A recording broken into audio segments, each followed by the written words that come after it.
Évangile de Jean, chapitre 10. Nous commencerons notre lecture par le verset 1er.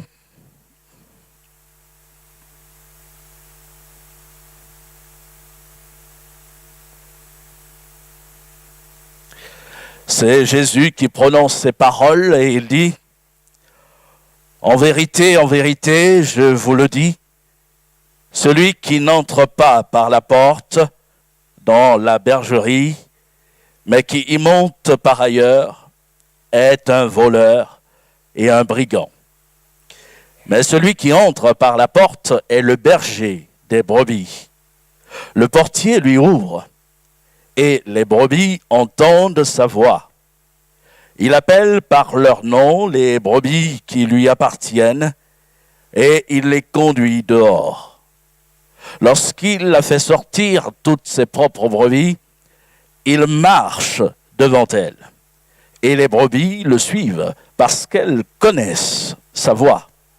Elles ne suivront point un étranger, mais elles fuiront loin de lui parce qu'elles ne connaissent pas la voix des étrangers. Jésus leur dit cette parole, mais ils ne comprirent pas de quoi il leur parlait. Jésus leur dit encore, « en vérité, je vous le dis, je suis la porte des brebis. Tous ceux qui sont venus avant moi sont des voleurs et des brigands, mais les brebis ne les ont point écoutés. Je suis la porte. Si quelqu'un entre par moi, il sera sauvé. Il entrera et il sortira et il trouvera des pâturages. Le voleur ne vient que pour dérober, égorger et détruire. Moi, je suis venu afin que les brebis aient la vie et qu'elles soient dans l'abondance. Je suis le bon berger. Le bon berger donne sa vie pour ses brebis. Mais le mercenaire, qui n'est pas le berger et à qui n'appartiennent pas les brebis, voit venir le loup, abandonne les brebis et prend la fuite. Et le loup les ravit et les disperse. Le mercenaire s'enfuit parce qu'il est mercenaire et qu'il ne se met point en peine des brebis. Je suis le bon berger. Je connais mes brebis et elles me connaissent. Comme le Père me connaît et comme je connais le Père, et je donne ma vie pour mes brebis. J'ai encore d'autres brebis qui ne sont pas de cette bergerie. Celles-là, il faut que je les amène. Elles entendront ma voix, et il y aura un seul troupeau, un seul berger. Le Père m'aime, parce que je donne ma vie afin de la reprendre. Personne ne me l'ôte, mais je la donne de moi-même. J'ai le pouvoir de la donner, j'ai le pouvoir de la reprendre. Tel est l'ordre que j'ai reçu de mon Père. Amen. Il y a quelques semaines maintenant, j'ai entrepris de considérer quelques images que Jésus s'applique, que des images qu'il applique à sa personne. Et dans cet évangile de Jean, à plusieurs reprises, Jésus dira « Je suis le pain de vie », dira-t-il. « Je suis la lumière du monde. Je suis la porte. » Nous l'avons lu ce matin. « Je suis le bon berger. » Et il est important de considérer ce que Jésus a voulu mettre en avant lorsqu'il se présente ainsi au peuple, aux gens qui l'entendent, qui l'écoutent. Et ici, nous considérons l'image de la porte, mais aussi l'image du berger. Deux images qui se superposent. On relève que dès le premier verset, il va parler de la porte. Au verset 2, il parle aussi bien de la porte que du berger. Un peu plus loin, il va établir l'application à sa personne. Versets 7 à 9, il revient sur l'image de la porte et il applique à sa personne. Je suis la porte. Et ici, il est question de la porte des brebis.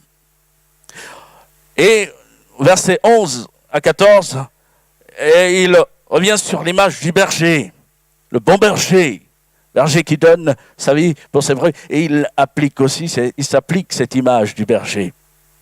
Donc ce sont deux images qui vont ensemble. La relation, le lien entre elles, c'est les brebis. Les brebis. Et qu'a voulu dire Jésus? Pourquoi évoquer ces images? La porte, les brebis, le berger, le bon berger qui donne sa vie. À qui Jésus parlait-il ainsi? S'adresse-t-il à ses disciples? Ou parle-t-il à un peuple là désireux d'entendre l'enseignement de sa parole? Ou alors s'adresse-t-il à un autre auditoire? Alors, il est important de resituer ces propos de Jésus dans le contexte. Et nous notons que lorsqu'il commence son propos au chapitre 10, il dit « En vérité, je vous le dis. Je vous le dis. » Et plus loin, Jean, verset 6, va apporter ce commentaire. Jésus leur dit cette parole, mais ils ne comprirent pas de quoi il leur parlait. Mais à qui donc parle-t-il? Alors, en revenant au chapitre 9, on comprend dans quel contexte s'inscrivent les propos de Jésus. Il est dit au verset 41, Jésus leur répondit, « Si vous étiez aveugles, vous n'auriez pas de péché. Mais maintenant, vous dites, nous voyons. C'est pour cela que votre péché subsiste. En vérité, je vous le dis, celui qui n'entre pas par la porte dans la bergerie, mais qui y monte par ailleurs, est un voleur et un brigand. » En fait, il y a un lien entre le chapitre 9 et ce chapitre 10 de l'évangile de Jean. Et d'ailleurs, dans le texte original, les chapitres n'existaient pas, ils ont été rajoutés plus tard pour faciliter la lecture. Mais il est important de relever ce principe, la Bible est un tout. Et c'est toujours important de revenir à la pensée qui précède un verset et vous considérez aussi celle qui suit le verset pour avoir l'idée du contexte entier. Et ici, Jésus s'adresse à des Juifs, à des pharisiens, des religieux qui sont en train de contester son autorité. Jésus a guéri un aveugle de naissance. Et ces gens religieux sont en train là de polémiquer sur la manière dont Jésus a accompli ce miracle, parce qu'il s'est trouvé que Jésus a craché par terre et il a fait de la boue avec ses crachats et l'a appliqué sur les yeux de cet homme en lui disant va-t'en, va te laver au réservoir de Siloé. L'homme s'en est allé, il s'est lavé et il a été guéri. Le miracle s'est accompli. Et il est transformé au point que certains qu'il connaissait avaient du mal à le reconnaître. Et c'était quelque chose d'étonnant. Jésus nous surprend toujours. Il n'agit pas de la manière dont nous le pensons, nous, dont nous le concevons. Mais il n'est pas limité dans son procédé, dans sa manière de toucher quelqu'un, de faire du bien. Parce que lui, il vient toujours faire du bien. Il avait guéri cet homme. Et pourtant, les religieux étaient bloqués sur le mode opératoire de Jésus et avaient fini par dire « Cet homme ne vient pas de Dieu ». Et dans leurs propos, ils sont allés loin, jusqu'à injurier celui qui avait été l'objet de la guérison de Jésus. Et ils ont fini par le chasser. Et c'est à eux, premièrement, que Jésus adresse ses paroles. Et il applique ces paroles, cette image de la porte, cette image du berger, à sa propre personne. Et nous allons voir la teneur même de son propos et de sa pensée. Il est aussi important de considérer d'autres textes de l'Écriture où l'image du berger, notamment puisque l'accent, vous le remarquerez, est mis sur l'image du berger, où on retrouve dans l'Écriture, et notamment dans l'Ancien Testament, cette image du berger. Alors je suis certain que si je vous posais la question tout de suite de savoir quel texte vous vient à l'esprit lorsqu'on parle du berger dans l'Ancien Testament, vous me direz Psaume 23. Psaume 23. Ce psaume a été écrit par David, le roi David. Et David était un berger.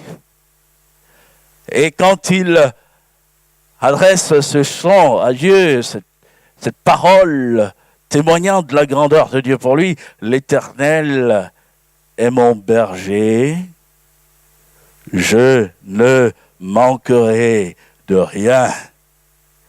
Il me fait reposer dans de verts pâturages. Il me dirige près des eaux paisibles. Il restaure mon âme. Il me conduit dans les sentiers de la justice à cause de son nom. Quand je marche dans la vallée de l'ombre de la mort, je ne crains aucun mal. Notre pays est secoué, il est frappé. Il y a de la tristesse dans les cœurs. Mais lorsque, dans ce contexte, on porte les regards sur Dieu et qu'on réalise qu'il est avec moi, il est avec nous, nous pouvons dire, je ne crains aucun mal. Quand je marche dans la vallée de l'ombre de la mort, je ne crains aucun mal, car tu es avec moi. Ta houlette et ton bâton me rassurent. Tu dresses devant moi une table en face de mes adversaires. Tu induis ma tête et ma coupe déborde.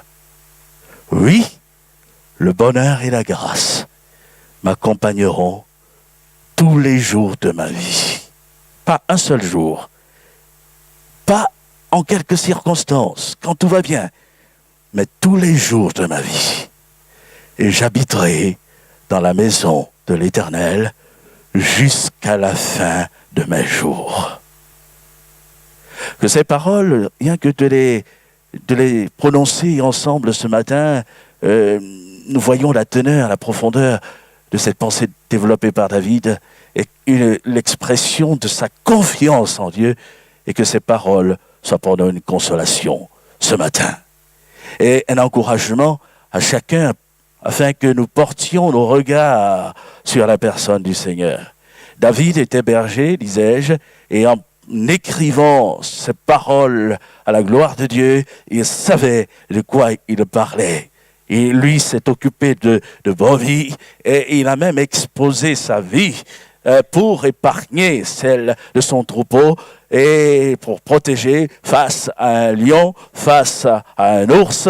Et il était capable ainsi de prendre soin de ses brebis, et il savait de quoi il parlait quand il s'applique, lui, l'image de la brebis, et considère Dieu comme le berger, et il est parfaitement conscient de la teneur de ses propos, et de la fidélité d'un berger, du bon berger. Et le bon berger dont parle David, c'est Dieu. Le bon berger dont parle David, c'est Jésus. Et Jésus, reprenant cette parole, va dire « Je suis le bon berger ». Quand on lit ces propos de Jésus, en effet, on ne peut qu'établir le lien entre ce que David a exprimé, écrit, et ce que Jésus est en train de dire.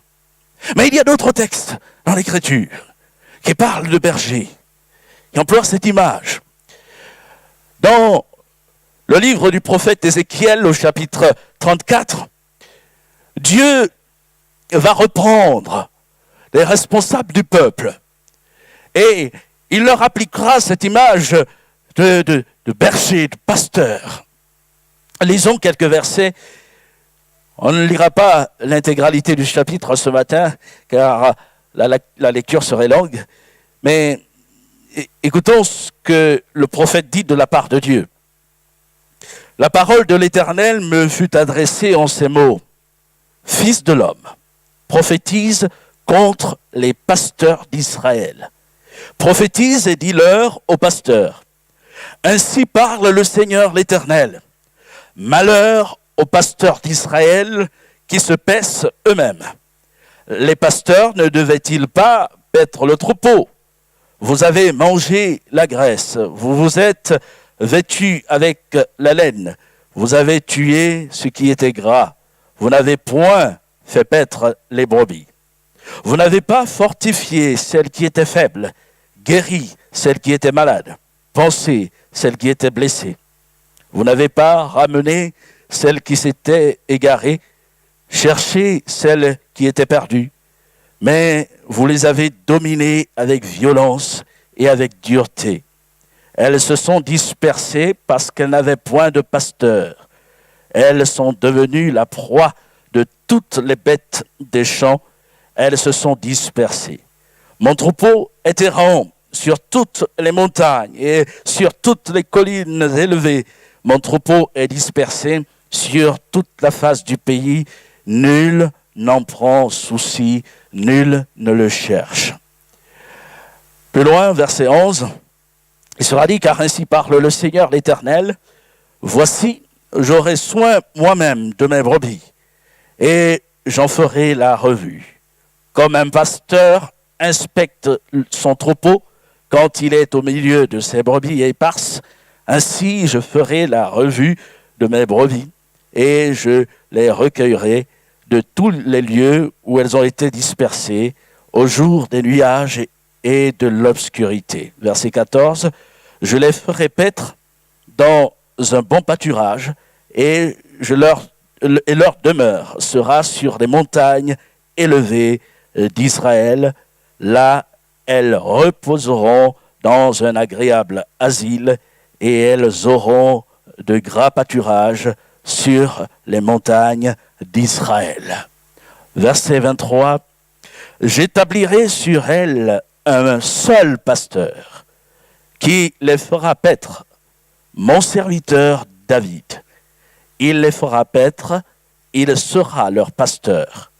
Moi, l'Éternel, je serai leur Dieu, et mon serviteur David sera prince au milieu d'elles. Moi, l'Éternel, j'ai parlé. Amen. Nous ne le lirons pas, mais dans le livre du prophète Jérémie, les mêmes propos sont repris par Dieu au chapitre 23. Vous pourrez le lire à la maison et le ton est le même que dans le livre du prophète Ézéchiel. Et la promesse est aussi la même, car Dieu va promettre ceci au peuple. Jérémie 23, 5, voici les jours viennent, dit l'Éternel, où je susciterai à David un germe juste. Il régnera en roi et prospérera. Il pratiquera la justice et l'équité dans le pays. En son temps, Juda sera sauvé. Israël aura la sécurité dans sa demeure. Et voici le nom dont on l'appellera l'Éternel, notre justice. Et il est aussi présenté dans ce chapitre comme le berger d'Israël. On voit dans quel contexte plus large, c'est-à-dire du parcours d'Israël, de la vie du peuple, s'inscrivent aussi les propos de Jésus. Parce que dans le fond, il y a un lien entre ce que Jésus est en train de dire et ce que Ézéchiel, en son temps, a prophétisé, a dit au peuple. Et de même qu'il y a un lien entre les propos de Jésus et ce que Jérémie a lui aussi apporté au peuple, l'image du berger. Alors, on revient à notre texte d'introduction. Que dit Jésus? Pourquoi s'adresse-t-il ainsi aux pharisiens, aux religieux qui contestent son autorité? La pensée est simple. Le rapprochement se fait. Ces hommes, sacrificateurs, scribes, chargés d'instruire le peuple dans les voies droites du Seigneur, ne remplissaient pas la tâche qui leur incombait. Et en parlant de voleurs, de tous ceux qui sont venus avant lui, Jésus veut parler de ces responsables, mais qui n'ont pas assumé pleinement la responsabilité qui était la leur. Et en un mot, Jésus est en train de leur dire, mais vous ressemblez à ces sacrificateurs, à ces prophètes du temps d'Ézéchiel, du temps de Jérémie. Vous ne prenez pas soin du peuple qui a besoin qu'on l'entoure, qui a besoin qu'on le conduise à une connaissance, à la connaissance véritable du Seigneur et des voies du Seigneur. Ils n'avaient pas compris cela. Mais les propos de Jésus ne s'arrêtent pas là. Dans les propos d'Ézéchiel, du prophète Ézéchiel, il est question de David. Dieu promet de susciter un pasteur, un berger. Il dit, mon serviteur David. Bon, il ne s'agit pas du roi David, nous l'avons compris. Au moment où Ézéchiel parle, David est déjà décédé. Mais il s'agit de Jésus. Descendant de David, de la lignée de David. Et quand on lit le texte du prophète Jérémie, la pensée se précise. Dieu promet de susciter une descendance à David et qui prendra soin du peuple, qui sauvera le peuple et qui conduira le peuple dans les voies de la justice et dans une réelle connaissance de Dieu. Et Jésus, en s'adressant aux pharisiens, se pose comme celui qui accomplit la parole de Dieu. Il est venu accomplir l'Écriture. Il est venu accomplir ce qui avait été annoncé. Et quand il s'approprie l'image de la porte des brebis, quand il s'approprie l'image du berger, et il leur dit, je suis celui qui vous a été promis. Autrement dit, j'ai autorité. Mon mandat, je le détiens de mon Père qui m'a envoyé. Ne contestez pas mon mandat et ce que je suis en train de faire, d'accomplir, parce que je suis venu prendre soin du peuple de Dieu. Et Jésus est le berger, mais pas seulement sur la maison d'Israël, mais il est le berger de tous, de tout le peuple, de tous les hommes. Ce qui est frappant dans son propos, c'est de noter qu'il va parler d'autres brebis. Il dit au verset 16, donc Jean chapitre 10, « J'ai encore d'autres brebis qui ne sont pas de cette bergerie. Celles-là, il faut que je les amène. Elles entendront ma voix. Il y aura un seul troupeau et un seul berger. » Et ici, Jésus va étendre sa grâce à tous les peuples. Quand il parle d'autres brebis, alors qu'il est en terre d'Israël, il évoque tous ceux qui ne sont pas du peuple juif, du peuple hébreu, mais qui trouveront en lui le salut. Et aujourd'hui, des hommes, des femmes, de divers peuples, de toutes les nations de la terre, connaissent Jésus-Christ comme leur sauveur. J'en veux pour preuve ceci. Qui est juif au milieu de nous? Il y a des juifs? Vous avez des origines juives? Ah oui, non, mais je vais parler du lien naturel, je veux dire, hein, vous comprenez, on ne spiritualise pas là, hein, mais je vais parler vraiment d'avoir des racines juives. Vous pouvez lever bien haut la main, hein, ma sœur. Elle est là. Qui adore-t-elle? Jésus. Alors, je vais poser la question, qui n'est pas juif, hein? Qui n'a pas d'origine juive? Alors, je dirais, normal, on est en France, hein? C'est l'écrasante majorité. Mais qui adorons-nous? Qui avons-nous adoré ce matin? Jésus. Il est aussi venu pour nous.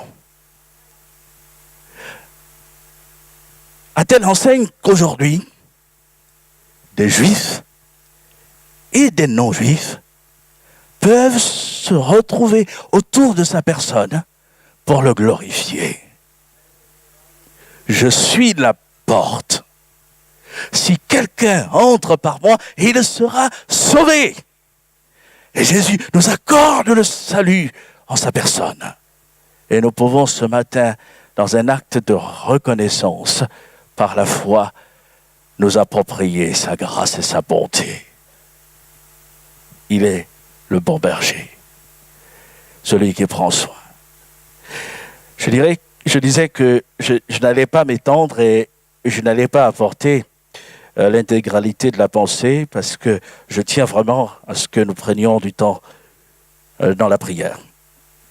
Mais il est important de relever ce que Jésus adresse véritablement au peuple en resituant son propos dans le contexte d'Ézéchiel. Bon nombre de reproches ont été adressés aux pasteurs du temps d'Ézéchiel, aux bergers, aux responsables du peuple. Et en lisant les propos de Dieu, les reproches du reste adressés, on relève qu'on peut les classer en trois grandes catégories, trois reproches majeurs. Premier, les pasteurs se paissaient eux-mêmes.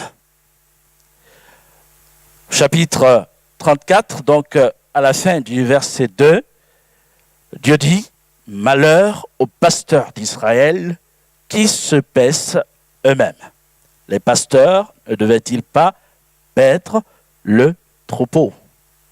C'est-à-dire qu'ils profitaient du peuple. Ils vivaient quelque part aux dépens du peuple.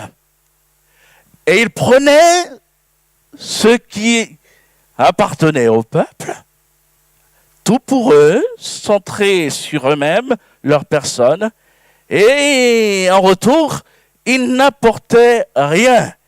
Ils ne donnaient rien. Et c'est la première raison pour laquelle Dieu les reprend. Mais Jésus n'a pas été un pasteur à l'image de ces derniers. Jésus va dire « Je suis le bon berger », par opposition au mauvais berger. Et il est le bon berger. Lui, qu'est-ce qu'il a fait, Jésus? Il dit « Le bon berger donne ». Il ne prend pas, mais il donne. Jésus n'est pas venu ravir au peuple ce qui était à lui, mais il est venu donner au peuple. Et il est important aussi, dans notre marche, dans notre relation avec le Seigneur, de relever ceci. Jésus ne vient pas nous ravir quoi que ce soit. Beaucoup hésitent lorsqu'il faut franchir le pas et confier toute sa vie à Jésus, donner sa vie à Jésus, le choisir comme maître et sauveur de notre vie. Ils hésitent parce qu'ils ont peur de laisser ceci, d'abandonner cela, et ils ont peur, et ils se disent, mais je n'aurai plus ceci ou cela, et je devrais sacrifier, j'ai souvent entendu, je devrais sacrifier telle ou telle chose. Il est important de dire, Jésus est celui qui vient nous donner.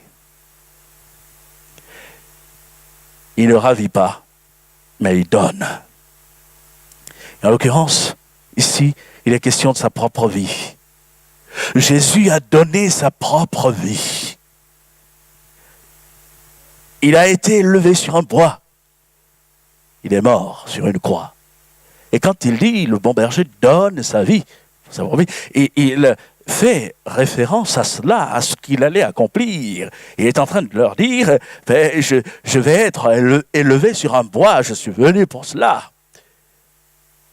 Je vais être crucifié, je vais être percé, mon sang va couler. Mais, parlant de sa propre vie, il dira aussi qu'il a le pouvoir de la donner et qu'il a le pouvoir de la reprendre. Et il dira, tel est l'ordre que j'ai reçu de mon Père. Donc il parle de sa mort, de son ensevelissement, et il parle aussi de sa résurrection. Il a donné sa vie, il est mort, et il a repris, il est ressuscité. Il est revenu à la vie. Et c'est ce Jésus que nous adorons, le vivant. Il n'a pas sacrifié le peuple, il n'a pas ôté la vie de qui que ce soit, mais il a donné sa propre vie.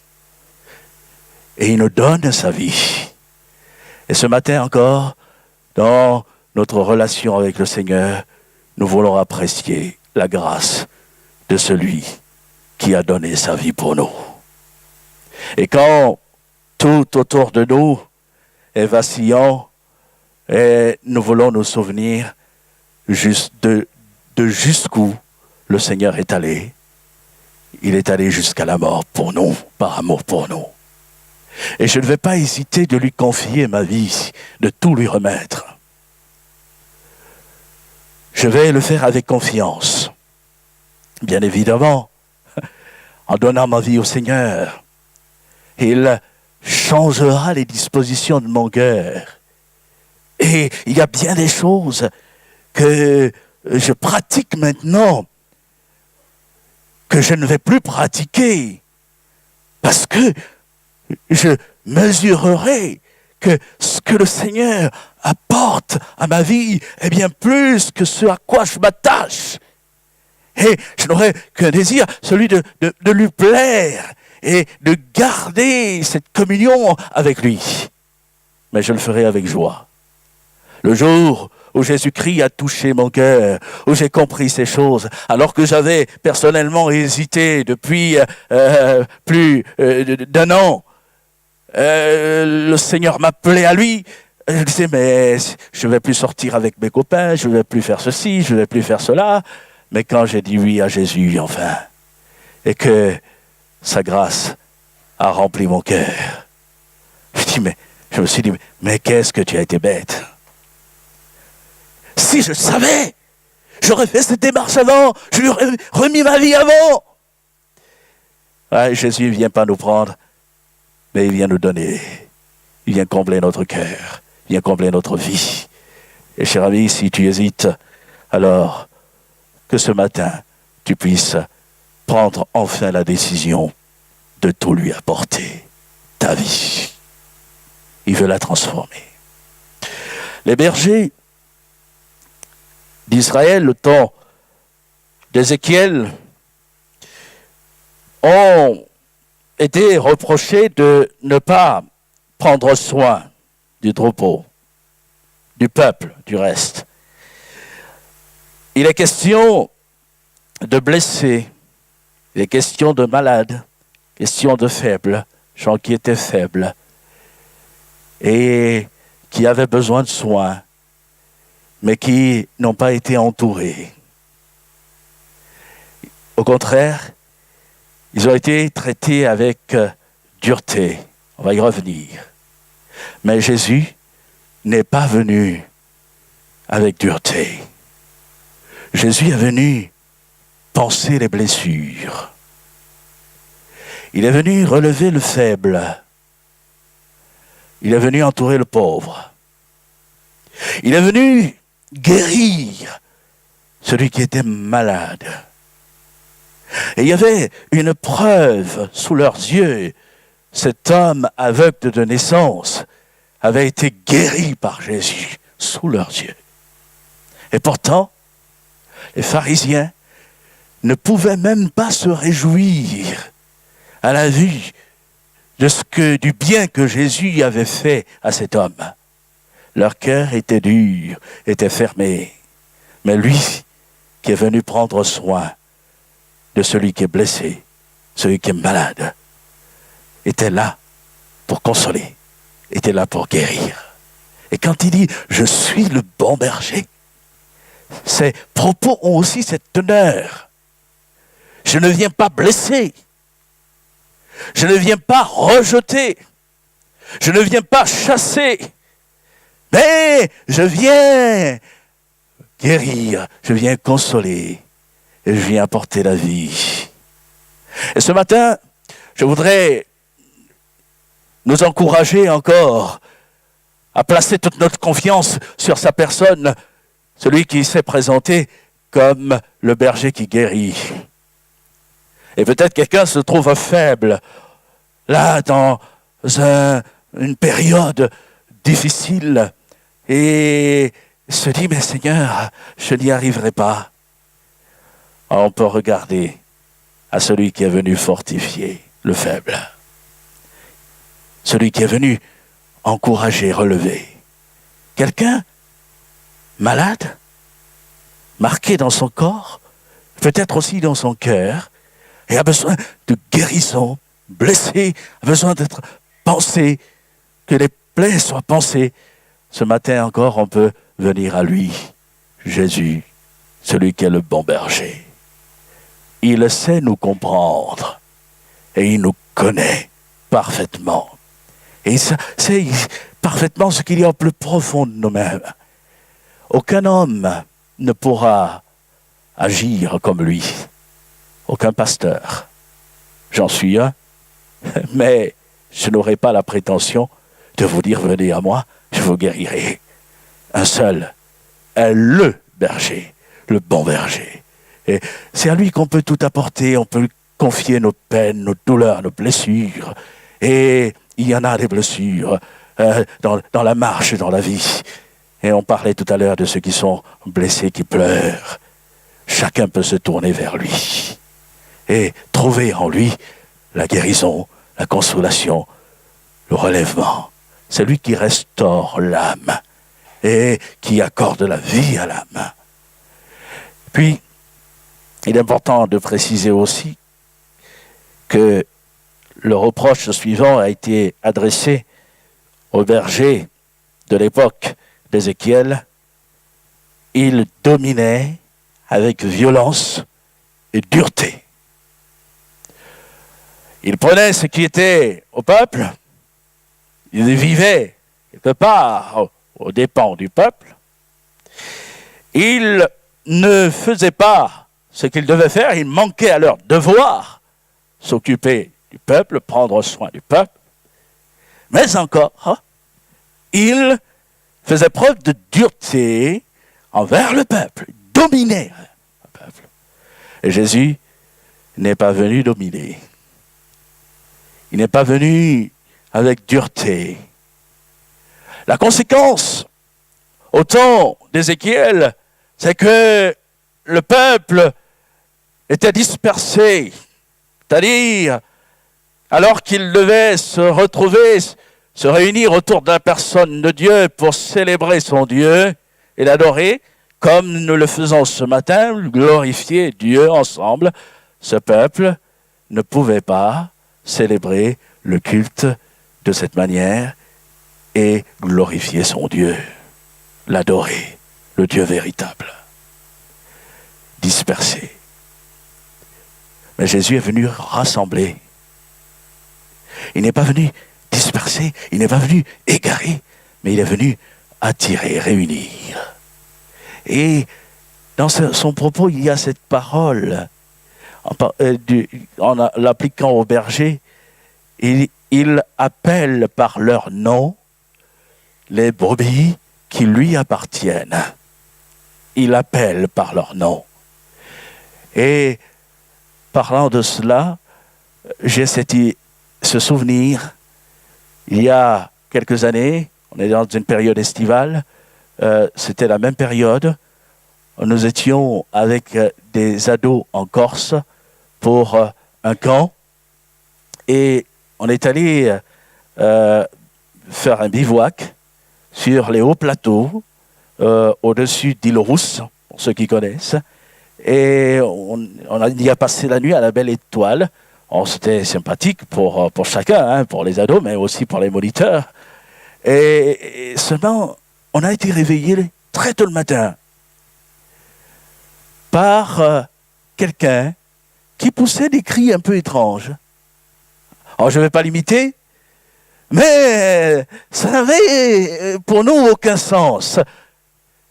Mais en fait, c'était un berger qui très tôt le matin appelait et regroupait son troupeau, appelait ses brebis. Il les appelait pas par leur nom, mais il poussait simplement des cris. Et on a entendu un tintamarre de clochettes et au loin, et puis plusieurs clochettes qui faisaient un bruit allant grandissant. Et en fait, on a compris que c'était les brebis des moutons qui allaient vers le berger. Ils ont reconnu, ces moutons, la voix du berger. Ils n'étaient pas dans un enclos, comme c'était le cas à l'époque.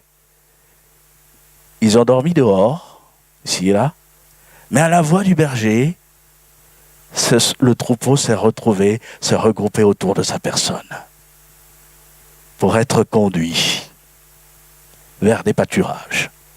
Et Jésus prend cette image et il est celui qui appelle. Sa voix retentit. Et quand sa voix retentit, et qu'on reconnaît sa voix, qui il est, on vient à lui avec confiance. Mais ce qui est intéressant dans les propos de Jésus, c'est qu'il ne ressemble pas au berger que nous pouvons voir aujourd'hui. Lui va appeler chacun par son nom. Jésus nous connaît par notre nom. Jésus te connaît par ton nom, qui que tu sois. Et il veut te conduire. David dira, il me conduit dans les sentiers de la justice à cause de son nom.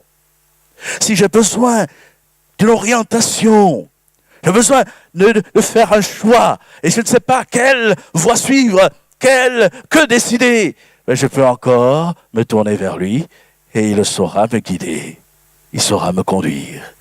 Il saura m'amener à faire les bons choix, à prendre les bonnes décisions. Oh, je vais m'arrêter là ce matin et je voudrais vraiment que, par ces paroles, nous puissions encore apprécier celui que nous adorons, celui qui est venu pour nous, celui qui ne nous a pas ravis, qui était à nous, mais qui est venu au contraire nous combler, nous remplir de sa vie. Celui qui a donné sa propre vie, celui qui sait prendre soin de nos vies, qui est venu, qui pense nos blessures, celui qui console nos cœurs. Et ce matin, mon frère, ouvre ton cœur à Jésus.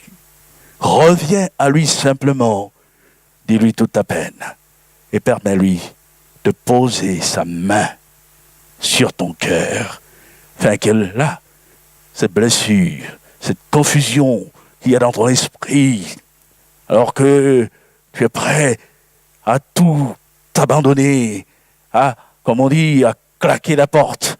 C'est-à-dire, c'est fini. Laisse Jésus te guérir. Alors que nous prierons que sa bonne main se pose sur toi maintenant. Et il est venu nous attirer à sa personne, nous réunir. Et nous voulons être unis autour de lui, de sa personne, pour le servir et pour l'aimer encore plus. Amen. Que son nom soit béni.